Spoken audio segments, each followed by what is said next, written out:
Highlight letters. In this video, we'll work with two everyday pens that most people have lying around the home. These will create captivating contrast in the form of a patterned letter. This activity is intended to support the motif project and will coincide with the identity mind maps we previously made in a previous art lesson. Materials needed are a large letter stencil. You can cut out your own from paper or card if you don't have letter stencils at home, a pencil and eraser, some highlighter pens, a piece of paper, better still your art sketchbook to work in, a black Sharpie if you have one, and definitely a ballpoint pen in black. The first thing we need to do is go around our stencil letters. Now this depends on what composition you want, and I would probably ideally do no more than 3 per page. So here I'm working with an A4 page. Once you're happy with the placement of your letters, then it's time to go in with the highlighter pens. You can combine any colours that you like as long as you fill up the entire space of that letter. So the details I'm adding are actually taken from an identity mind map that a previous student made.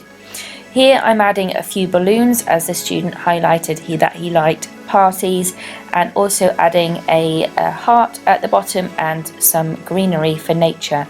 So you can embellish and design and decorate your letters depending on what your personal interests are. This part is really all about personalization.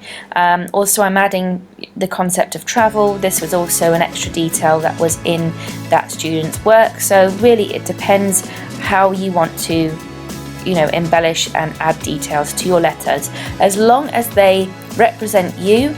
Okay, it should be your name initial, and it should show something about your personality that has been developed from that mind map. Here we get to the interesting part. I'm using a ballpoint pen or a Bic or a biro, it has several names, to create some contrast between the very bright highlight pen, and we're going to go in and give some depth and shadow to our letters. So the technique I'm using here is almost a controlled scribbling technique around the outside of the letter shape. This is going to give an illusion of 3D appearance. So the more layers that you put into your shadow, the more 3D it's going to look and more contrasted. The magic thing about highlighters is that you can actually take some water onto a paintbrush and actually push that around the page, so it almost acts as a bit of a watercolour. If you want to try this method out, dip your paintbrush into some water and just slightly bring your colour to the edge where you want it. Try to be deliberate about where you're taking it and plan how far you want it to go so that it looks intentional.